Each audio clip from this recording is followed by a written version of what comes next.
Pelita Satu. Hey, apa kabar? She Magazine. It's time for sharing and empowering, tentunya tentang kisah-kisah perempuan, profil yang menarik dari perempuan, serta kisah menarik inspiratif dari mancanegara. Bareng saya Vina Muptadi. Dan saya Ian Umar dari apartemen saya di Washington DC. Apa kabar pemirsa She Magazine? Ini udah bulan September. Biasanya saya udah nungguin koleksi baru dari fashion designer nih. Maaf, agak sedikit obsesif. Mantap, iya ya. Nah, kalau September itu kan di Amerika fall season. Nah, biasanya nanti yang ditampilin koleksi misalnya spring gitu kan, spring collection tahun depan. Kira-kira yang tren apa? Wih, tapi emangnya ini fashion artinya kamu sudah siap dong buat beraktivitas tatap muka lagi dong. Untuk membuat semangat nggak apa-apa, kita nungguin aja koleksi baru-baru. Namanya juga bisa belanja online dong sekarang. Yang ditungguin itu biasanya New York Fashion Week, nanti juga ada Milan Fashion Week, nanti juga ada London Fashion Week, terus juga ada Fashion Week lagi di Paris pastinya. Nah, buat yang terobsesi dengan fashion, bulan September ini biasanya nungguin koleksi baru. Tuh, para fashionistas, catat ya.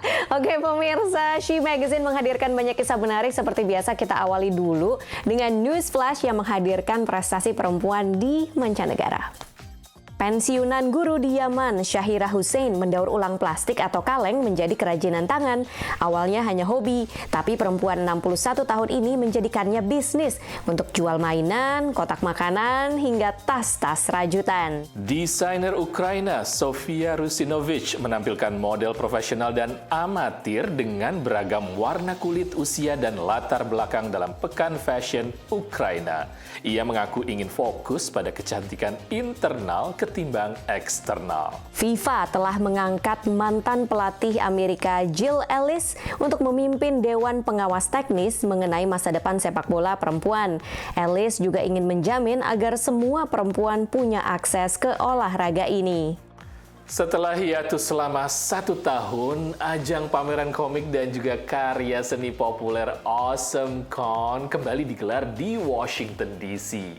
Ini adalah salah satu acara besar pertama di DC yang diadakan di tengah pandemi virus corona. Tentunya kali ini dengan protokol kesehatan yang sangat ketat, harus pakai masker, dan kayak gimana ya ngelihat superhero pakai masker? Kita lihat liputannya.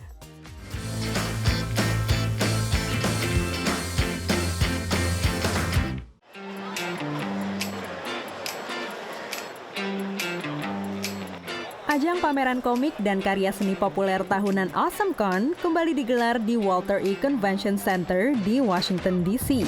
Acara ini menjadi kesempatan emas untuk bertemu dengan para seniman dari berbagai penjuru Amerika, juga ajang berburu karya unik bagi para kolektor. I am so psyched to be back. It is super exciting to have an event IRL. Tahun lalu AwesomeCon ditiadakan karena pandemi. Tahun ini, acara 3 hari ini menyedot hampir 45.000 pengunjung, walau jauh lebih sedikit dibandingkan sebelumnya. It's better now because we're back. Okay. Yeah, can't wait for many more. Sesuai kebijakan Pemda Washington DC, AwesomeCon memberlakukan protokol kesehatan ketat seperti penggunaan masker dan penyanitasi tangan yang tersedia di berbagai sudut. We feel pretty safe. We actually drove up here from North Carolina. Our local event wasn't requiring masks, and the kids have been wanting to attend an event, so we drove up here because of the safety. Yeah. I mean, everyone's masked, everyone's wearing them correctly. People are enthusiastic about keeping safe, so it's really been great to see what the organizers are doing too to enforce that. It makes me feel good. Kembalinya AwesomeCon melegakan hati vendor mainan dan pernak-pernik yang biasa mengandalkan pemasukan dari pameran. It feels great. This is my 3rd event that I'm back, and it seems like everybody's very excited to be back to doing in-person events. It's a fully masked event. Myself and my staff are all vaccinated, so other than washing our hands, I guess, I don't know what else we're supposed to do. Are you worried at all?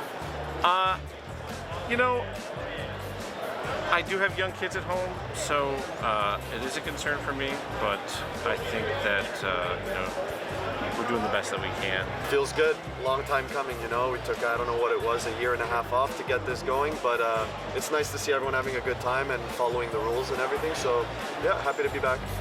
Penulis dan seniman pun juga gembira bisa memamerkan karya terbaru secara tatap muka dengan penggemar. It feels nice and normal to be at a booth, talking to people, selling stuff, drawing, doing all the craziness of a convention. Super exciting, and we've been, a big part of the comic industry, happens at conventions, and a lot of professionals have been kind of missing it, Berlangsungnya kembali AwesomeCon membuat animator legendaris Tom Cook yang terkenal lewat serial televisi He-Man jadi lebih sibuk. It's nice to see so many people finally coming out and embracing the whole Comic-Con thing again. I think people really missed it because I've been much busier the last few shows I've done than even before the pandemic. Pengunjung pun kembali bisa memakai dan memamerkan kostum favorit yang berbeda-beda, tapi dengan aksesoris yang sama, masker. You gotta be more cautious, but I mean, we didn't want to let it stop us from doing something that we've been looking forward to. So yeah, as long as you take precautions, I think you're pretty good.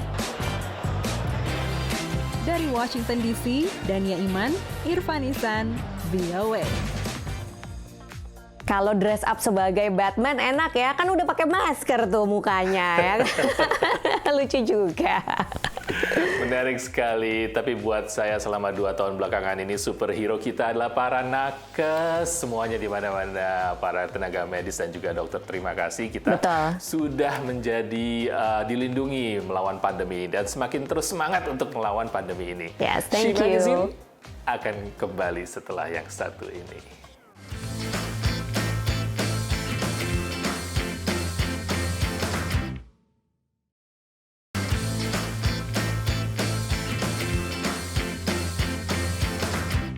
Pemirsa, Anda masih bersama She Magazine, sharing and empowering. Seperti di awal tadi kita ngobrolin kalau di New York tepatnya bulan September ini yang lagi ramai adalah New York Fashion Week. Ajangnya besar dan pesertanya banyak sekali dan banyak sekali acara-acara lainnya. Berbagai brand internasional, juga brand-brand yang baru mulai gitu. Mereka juga mencoba masuk ke New York Fashion Week. Dan kira-kira brand asal Indonesia punya peluang nggak ya, Vin? Punya dong. Tahun ini ada sebuah brand asal Indonesia yang mengikuti acara namanya New York Fashion Week The Shows. Jadi ini adalah satu dari sekian banyak acara yang diadakan untuk meramaikan lah pekan fashion di New York ini.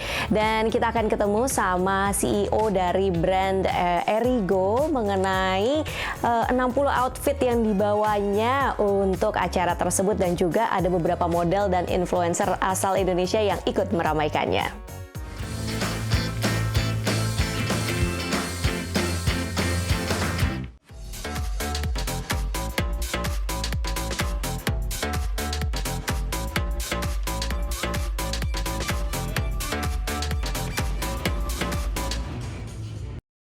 Ya, akhirnya saya sudah sampai juga di The Spring. Ini adalah tempat salah satu lokasi dari New York Fashion Week, tempat pertunjukan Erigo akan menggelar fashion show-nya. Dan saya lihat di sini sudah pukul 6, tapi pertunjukan itu akan dimulai pada pukul 7. Dan saya lihat tadi sudah ada beberapa artis datang karena di Spring ini, lokasi inilah tempat dari Erigo akan menggelar fashion-nya. Saya akan berkunjung di sini, saya akan masuk sebagai tamu dan kita akan lihat gimana sih suasana dari pagelaran fashion show Erigo kali ini.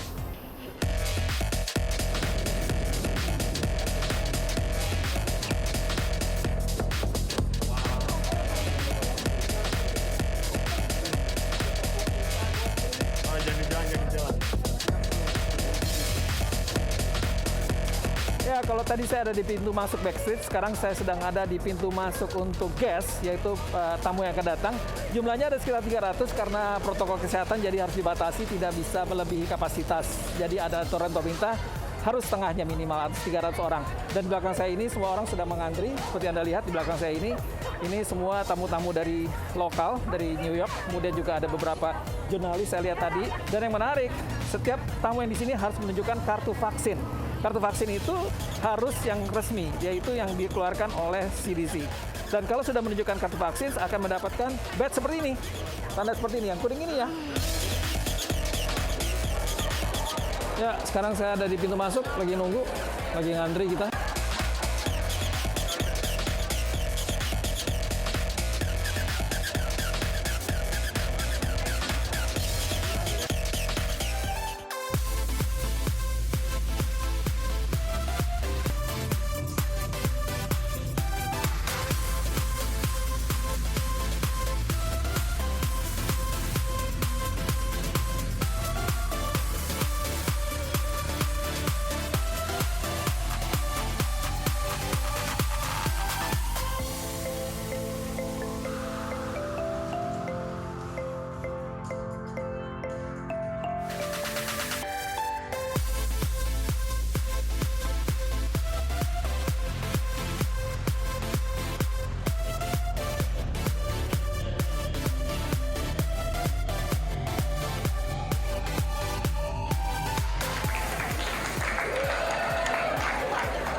What I love about the show is that it was a very cohesive collection. All of the cuts and everything is like ready to wear. I can wait to wear it in New York or I can wear it anywhere else. And what I love about it was inclusion. Like they have models of different shapes, different sizes, different colors, and that is like a true message from a brand like that. It was really cool. Love the colors. Love all the shoes. Yeah, it was awesome. It was very different. It's something like there was a lot of stuff of I had never seen something like it before. A lot of the pieces I was saying I would definitely wear within the streets of New York City. So I think it'll definitely be accepted in New York City. Very downtown. Yes, very downtown. Erigo X ini bagus-bagus banget sih kualitasnya. Jadi dengan sangat bangga bilang kalau Erigo X pasti bisa bersaing sama produk yang lain. Ini semua berkat dukungan dari tim, Shopee, all the crew. Gue speechless, nggak bisa berkata apa-apa lagi. Ini pokoknya buat Indonesia. Ya, mudah-mudahan teman-teman yang lagi struggling sekarang bisa tetap semangat, bisa tetap maju, dan jangan pernah berhenti.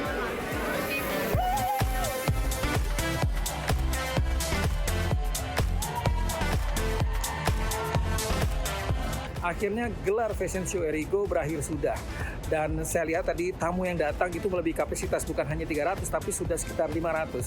Artinya tamu yang datang itu sudah tidak lagi memakai masker dan duduk juga cukup berdekatan karena rata-rata sudah memakai menunjukkan kartu vaksin dan memenuhi protokol kesehatan. Acara sendiri berjalan sukses. Saya Dara Tama dari Kota New York, VOA. Semoga ini membuka peluang untuk desainer-desainer Indonesia bahwa kita bisa loh untuk mencoba masuk ke pasar yang lebih besar, terutama di New York Fashion Week. Iya, seperti Luna Maya tadi juga bilang gitu, semua aja bisa ikutan kok, semua bisa. Nah, semoga menginspirasi. Pemirsa jangan kemana-mana, She Magazine masih akan balik lagi.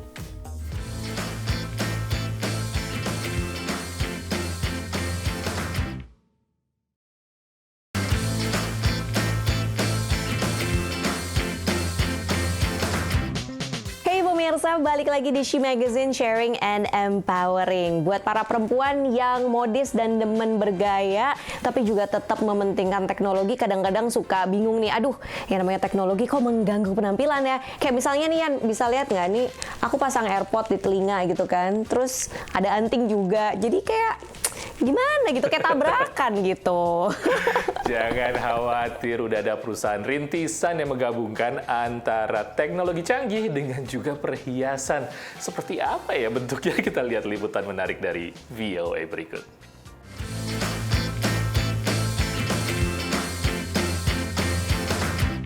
Earbud nirkabel menjadi perangkat aksesori audio yang populer, tapi menurut beberapa pihak daya tariknya terbatas pada kelompok tertentu. Why as a woman do I need to choose between tech and jewelry?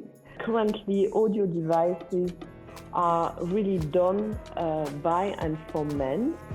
Laurence Gobert adalah CEO Nova Products, perusahaan rintisan Jerman yang yakin sejumlah perempuan ingin sesuatu yang lebih dari sekedar earbud atau headphone berwarna pink. Perusahaan ini mengatakan telah membuat anting audio mutiara pertama di dunia yang disebut Nova H1.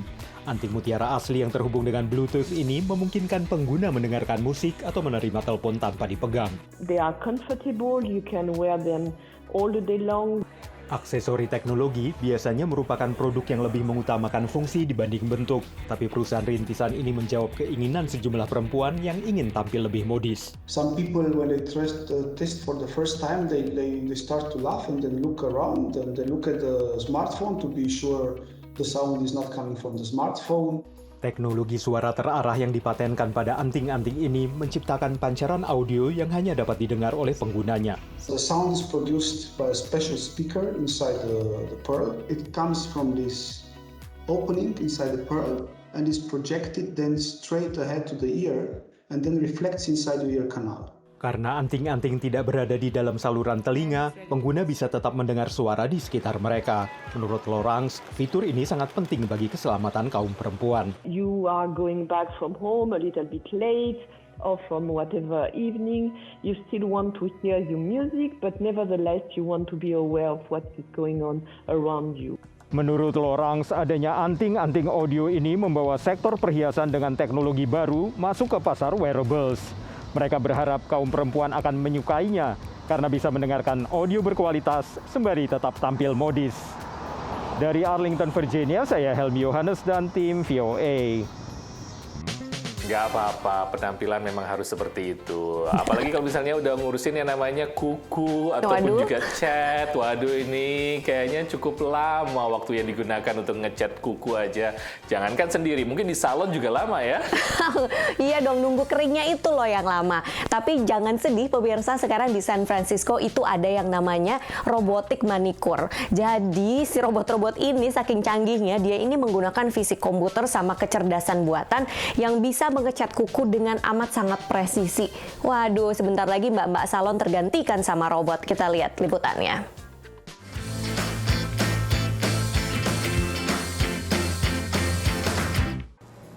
Renuka Apti adalah seorang insinyur perangkat lunak yang senang kukunya dicat rapi. Tapi ia tidak senang mengungkap ke rekan-rekannya di Silicon Valley berapa banyak waktu ia habiskan untuk rutinitas perawatan kecantikan, menurutnya kepada VOA. It would make me feel guilty and frivolous. Renuka berharap untuk membuat prosesnya lebih cepat dan lebih mudah diakses berkat bisnis baru manikur robot yang ikut didirikannya. Robot ini membawa visi komputer terbaru, pemetaan 3 dimensi, dan kecerdasan buatan ke salon. We call it quick serve beauty, so the idea is express beauty routines for people on the go. 2 kamera mengambil 100 foto kuku, dan perangkat lunak menyatukan gambar-gambar itu menjadi model 3 dimensi. Semuanya terjadi hanya dalam waktu 1 detik. And then that gets shipped to our algorithms, and that's what we call the path plan, which actually figures out where to send the nozzle to actually dispense the polish. Akurasi sangatlah penting saat mengecat kuku. Robot berada dalam jarak sekitar 0,3 mm dari tepi kuku. Dan saat cat kuku biasa tidak bisa dipakai dengan robot, para pendirinya harus membuat sendiri cartridge cat kuku mereka.